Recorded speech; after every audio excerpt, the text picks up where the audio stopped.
So yun mga katropa, welcome back to my YouTube channel. Ngayon isi-share ko lang sa inyo kung paano tayo mag-quotation ng mga parts natin papapalitan, at i-share ko sa inyo yung dahilan kung bakit siya nagba-back pressure mga katropa. Bibigyan ko lang kayo ng idea para sa ibang detalye ng ating overheating.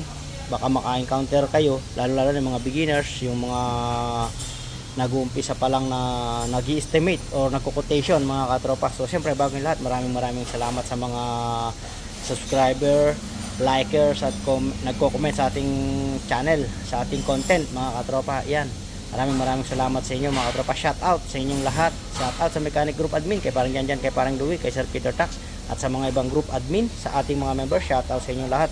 Maraming salamat sa pagsuporta. So yun nga, share ko lang, bibigyan ko lang kayo ng basic detail or idea kung ano yung dahilan kung bakit nagkakaroon ng bubble sa radiator or nagbaback pressure yung ating unit, para alam nyo rin, para magkaroon kayo ng idea para kung paano ninyo ipapaliwanag sa customer yung mga posibleng naging dahilan. So let's go.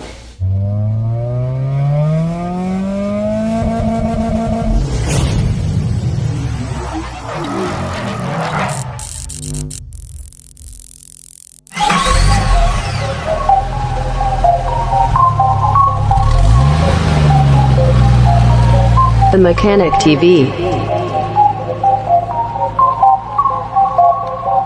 Who made this? The Mechanic TV channel, dito ay manood ka. Click mo subscribe button, click yung bell, updated ka sa mga paparating namin na gawain. Alam mo na, subaybayan galaw ni Sir Edgar, manapat The manood Mechanic ka. TV. So ito mga katropa, yung issue nito ay overheating. Kung di ako nagkakamali, serious overheat yung nangyari dito mga katropa. Ngayon papaliwanag ko sa inyo kung bakit nagkakaroon ng bubbles yung ating radiator, before gawin or after ginawa nagkakaroon ng bubbles mga katropa. Bibigay ko sa inyo yung mga dahilan kung bakit. So unang dahilan, before gawin siyempre doon muna tayo sa before gawin. So ngayon, before gawin nagkaroon ng konting bubble sa inyong radiator, nagbabubble. So isang symptoms yan na mayroon ng tama yung inyong gasket o yung inyong head. So ibig sabihin nagkaroon kayo ng mild overheat pagka ganun mga katropa. Yung maliliit na bubbles, nag-uumpisa na yun hanggang sa lumakas yung singaw mga katropa. Yan. Yung after gawin naman mga katropa, sa after gawin naman, so isa sa mga dahilan din yung pagtutorque natin, hindi siya fit kaya nagkakaroon ng singaw. Yan. Tapos or may problema na yung cylinder head na ibinalik ninyo mga katropa. Yan. Or may problema kayo sa gasket mga katropa. Yun yung mga dahilan kung bakit nagkakaroon ng bubbles. So kagaya nitong ginagawa ko mga katropa, yan, bibigyan ko kayo ng example. Kung mapapansin nyo yan, mga line na yan, yung mga line na yan, bakat yan ng gasket, yan, between cylinder. Yan. Ibig sabihin, naglilik na dyan. Kumbaga, nagkakasama na yung compression yan, yung ng mga cylinder. Bakit ba nagkaroon siya ng back pressure? So, ayan, kung mapapansin nyo itong line, ayan, yung line na yan, pumupunta na rito yan sa ating cooling system, passage, dito, yan. Siyempre, pag meron ng leak dito, si compression, itutulak niya yung pressure, magko-compress yan, pupunta dito sa ating cooling system, itutulak niya papunta sa ating radiator. Ito kasi sobrang lakas na ng back pressure nito mga katropa pag gagawin. Ayan, mapapansin nyo yan. Dito sunog yan. Area na to sunog. Ayan. Kung makita nyo naman, sunog yan sa area na yan. Kaya malakas yung back pressure. Paano kung mahinang back pressure lang or nagbabubbles lang? Ibig sabihin, may mga singaw dyan sa mga ganyang yan. Or hindi fit yung pagkakator, gaya nga na sinabi ko, kaya nagkakaroon tayo ng singaw. Or may problema na yung cylinder head, meron siyang crack, slight crack. Kasi kapag yung crack niya ay malaki na, mas malakas yung pressure papunta sa radiator mga katropa, ilalabas niya. Yan. Pag slight crack lang or may mga posibleng singaw lang sa mga between ng mga ganyan, magkakaroon lang kayo ng bubbles mga katropa. So pagka mga mahihinang bubbles, ano bang gagawin natin? Siyempre itatry natin i-retorque yan mga katropa. Itry nyo i-retorque. Kumbaga dagdagan nyo ng konti yung torque. Tignan natin kung magbabago ba yung pagbabubbles niya, kung mawawala ba yung bubbles. Minsan kasi nakukuha sa retorque lang mga katropa. Pag hindi nakuha sa retorque, ibig sabihin pwede na i-take 2 kung ginawa nyo ba or after nyong tinap overhaul yan, or may problema na yung ating cylinder head mga katropa pagdating sa mga bubbles na ganyan. Yan. Ito, yung issue nito ito. So depende kasi, hindi naman kasi magkakaroon ng bubbles yan kung walang singaw sa gasket or sa cylinder head dito. Yan, or may crack dito sa area na to. Siyempre pupunta sa yung pressure, pupunta sa cooling system, itutulak niya yan, kaya nagkakaroon ng bubbles yan mga katropa, nagkakaroon ng hangin. Yan, yun yung mga dahilan dyan. So, kaya sinabi ko, ito nga, malakas na yung pagkakabingkong nito, yung compression nito, kaya pag kinakrank mo, bumubulwak na sa radiator, tinutulak yung pressure, yung piston, tutulak, pupunta rito, pupunta sa ating cooling system, kaya bumabalik yung ating tubig, kasi may kasamang hangin, yung pressure, pupunta sa tubig, tinutulak niya yung tubig. So yun yung tinatawag nating back pressure mga katropa. Yung mga bubbles, ganun din, mag-uumpisa na yun mga katropa. Siyempre yung yung dahilan yan, before and after gawin, siyempre nagkaroon kayo ng overheat, nagkaroon kayo ng symptom na overheat mga katropa. Yun na yung panggagalingan nun, yun na yung pag-uumpisahan ng ating pagbabubble sa radiator. Yung naman sa tanki, yung sa reservoir tank, pag bumubulwak na dun, malala na yun mga katropa. Talagang tinutulak na yung hangin papunta sa, kahit hindi mo buksan yung radiator cap, hindi na kayang pigilan ng radiator cap yung pressure. Kumbaga over na sa pressure ng radiator cap mga katropa, kaya lumalabas na dun sa reserve tank natin, dun siya nagbabubbles, dun kumukulo mga katropa. Ibig sabihin sobrang lakas na ng pressure pag hindi na kaya ng ating radiator cap. Si radiator cap merong pressure yan na kung ilan lang mga katropa. Pag lumagpas doon sa pressure na yun, hindi niya na kayang pigilan. So tutulak yung pressure, lalabas, pupunta sa ating reservoir tank, kaya nagkakaroon ng bubble dun. Kaya wag niyo bubuksan, pagka ganun, wag niyo bubuksan yung ating radiator cap. Hintayin niyo muna mag cool down si engine bago niyo buksan mga katropa. Kasi delikado yun, baka masabugan kayo ng mainit na kumukulong tubig. Yan. So yun lang naman mga pwedeng dahilan dyan mga katropa. Yan, kagaya na nga yung issue nito, overheat, sunog na sunog. Yan. Dito yan, tinutulak niya rito. Ayan, nakita niyo naman mayroong mga line. Yung tatlo na to, ayan, yung apat na yan, nagkakasabay-sabay na. Kaya nag-hard starting na rin. Ayan. Napaandar pa naman, kaya lang saglit lang namatay. Hindi na kinaya mga katropa dahil sa dami ng singaw. Ayan. Tapos after nung namatay, after mga ilang crank, mga 10 cranking, tapos punta ka sa radiator, kahit hindi siya nag-start, buksan mo, mayroong pressure dahil dito. Ayan. So yun lang naman mga panggagalingan ng mga bubbles na yan, either cylinder head, gasket, may crack. So siyempre, kagaya sinabi ko, panggagalingan yung overheating, or after yung ginawa, mayroong bubbles. So ibig sabihin may problema sa ating gasket, or may problema na yung cylinder head mga katropa, or wala kayo sa standard ng kapal ng gasket. Yan. So siyempre yung unang gagawin dyan, i-retorque nyo kung ayaw magtanggal ulit ng ating cylinder head. Itarayin nyo munang i-retorque, baka makuha pa sa retorque. Pero kung hindi na makuha at ganun pa rin, no choice na tayo mga katropa. Yan. Sumobra na sa limit yung tapos hindi kayo nagpalit ng cylinder head bolt. Akala nyo nung pag torque nyo is tamang-tamang torque na, yung pala hindi niya pa napit yung cylinder head tsaka yung block, hindi pa siya pit. Kumbaga meron pang awang yung akala natin minsan na torque na natin, lalo na malapit na sa limit yung pag malapit na sa limit, obligado na kayong mga 3 beses, 2 beses na obligado na kayong magpalit ng cylinder head bolt. Sigurado mahaba yan, hindi niya na kayang ipit yung head papunta sa block, kaya nagkakaroon minsan ng singaw. Isa rin sa dahilan yung cylinder head bolt, mahaba na. Yan mga katropa, lalo na sa mga plastic region na cylinder head bolt mga katropa. Ganun yung yun mga katropa. Yun nga, ito nga nag-overheat. Pagdating naman sa piston nito mga katropa, yan,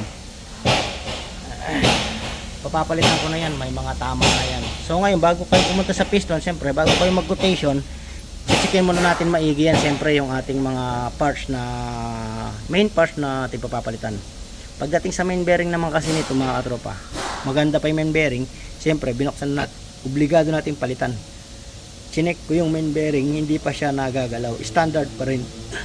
Kahit kung sa connecting rod bearing, so standard pa rin. Sa piston, standard pa rin. So siyempre, piston ring standard yan. So ngayon, yung problema mga katropa, ito yun.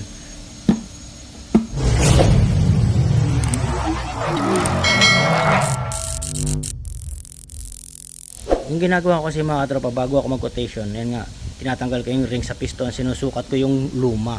Ayan. Kagaya nito, meron tayong specs. Ito yung standard specs natin sa kanyang N-gap mga katropa. Ayan, 24, 44, 40 mm. So siyempre dyan tayo magsusukat sa pinakahuli, sa limit niya, 24, 44, 40 mm. Yan. Ngayon susukatin natin mga katropa. Ito top ring, second ring, oil ring. Siyempre dun muna tayo sa ano, sa top ring. Si top ring is meron siya 24 mm lang. Sasagad na natin yung pinakalimit niya mga katropa. So gagamit tayo ng 0.25.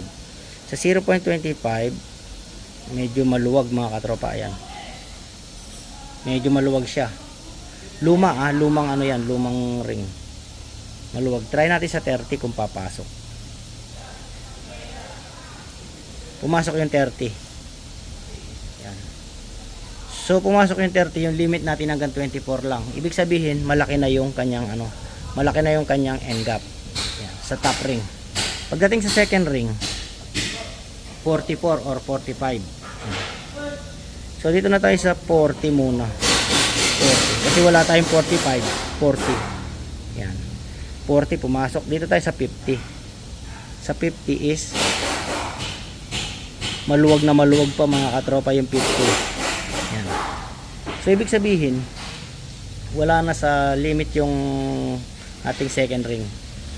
50 pumasok, dapat 44 lang or hanggang 45 pwede pa yan. Yun nga, 50 pumasok.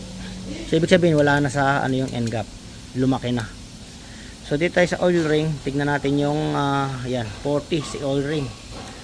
So tignan natin yung 40. Ayun, 40.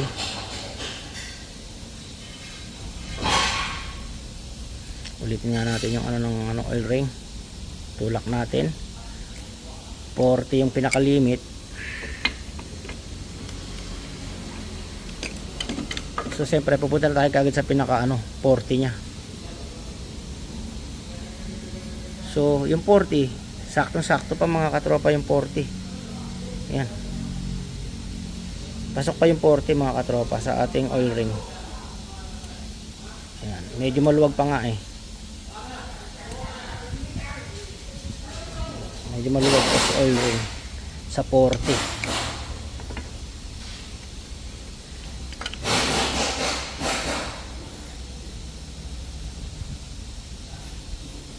Nagalaw. Malambot lang kasi si oil ring kaya ano. Ayan. So sabihin natin nasa limit si ano. Sabihin natin nasa limit si oil ring.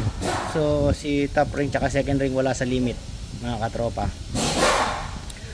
So yung mangyayari dyan, hindi tayo pwedeng umorder ng standard. Kasi pag umorder tayo ng standard, magiging ganun pa rin yung ano yan. Wala pa rin sa limit yung wala sa specs yung ating N-gap clearance. So yung mangyayari dyan mga katropa, yung desisyon ko dyan, i-oversize natin mga katropa. Gagawin natin 0.25 or 0.50 kung sino yung available na piston at saka ring yung gagawin ko dyan. Kasi nga nasunog na rin, uminit na rin yan. So i-oversize na natin mga katropa yung ating piston ring tsaka piston. Siyempre pagka lumaki yan, ibig sabihin yan sa pagkakaano lang, i-share ko lang para do sa iba rin, para sa mga hindi pa nakakaalam. So yung oversize ginagamit natin yan sa piston, sa bore. I-oversize natin yung bore. Kung ano yung sukat na gusto mo, 0.25 mm, 0.25 mm din yung piston at yung ring. Yan. Or 0.50, 0.50. Yung tawag dyan is, pag pinalakihan natin is oversize. Pagdating naman sa crankshaft mga katropa. Yan. Ito yung crankshaft natin. Yan si crankshaft. So yung tawag dyan, halimbawa may tama, malalim. So kung ayaw nyo magpalit ng crankshaft, yung magiging ano dyan is i-undersize naman natin ngayon mga katropa. Hindi naman natin pwedeng i-oversize yan kasi standard yan. Hindi nyo pwedeng i-oversize. Yung tawag dyan is undersize. Yan, para lang sa mga beginners na hindi pa nakakaalam, pagdating sa crankshaft is undersize.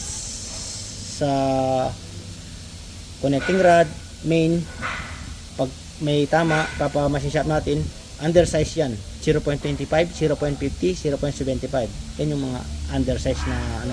Diyan natin ginagamit yung salitang undersize sa crankshaft mga katropa. So yun nga, pagdating sa piston, lalakihan natin is oversize. Kahit sa bore, piston ring, oversize yan mga katropa. So yun yung mga ano mga katropa, pagdating sa overhaul, chine-check natin lahat.